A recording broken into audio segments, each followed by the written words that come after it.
রেলগাড়ির কামরায় হঠাৎ দেখা, ভাবিনি সম্ভব হবে কোনো দিন। আগে ওকে বারবার দেখেছি, লাল রঙের শাড়িতে ডালিম ফুলের মতো রাঙা। আজ পরেছে কালো রেশমের কাপড়, আঁচল তুলেছে মাথায়।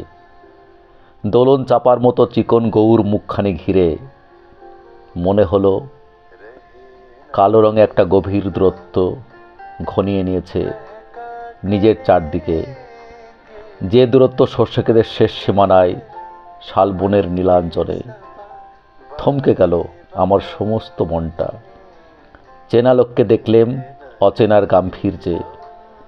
হঠাৎ খবরের কাগজ ফেলে দিয়ে আমাকে করলে নমস্কার। সমাজবিধির পথ গেল খুলে।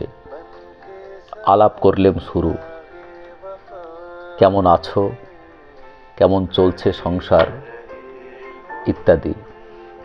সে রইল জানলার বাইরের দিকে চেয়ে, যেন কাছের দিনের ছোঁয়াচ পার হওয়া চাহনিতে। দিলে অত্যন্ত ছোট দুটো একটা জবাব, কোনোটা বা দিলেই না। বুঝিয়ে দিলে হাতের অস্থিরতায় কেন এসব কথা। এর চেয়ে অনেক ভালো চুপ করে থাকা। আমি ছিলাম অন্য বেঞ্চিতে ওর সাথীদের সঙ্গে। এক সময় আঙুল নেড়ে জানালে কাছে আসতে। মনে হলো কম সাহস নয়। বসলুম ওর এক বেঞ্চিতে। গাড়ির আওয়াজের আড়ালে বললে মৃদু স্বরে, কিছু মনে করো না। সময় কোথা সময় নষ্ট করবার। আমাকে নামতে হবে পরের স্টেশনেই।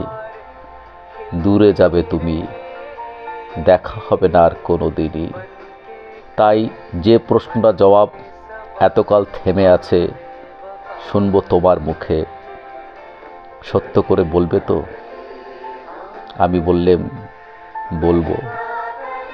বাইরের আকাশের দিকে তাকিয়ে শুধলো, আমাদের গেছে যেদিন।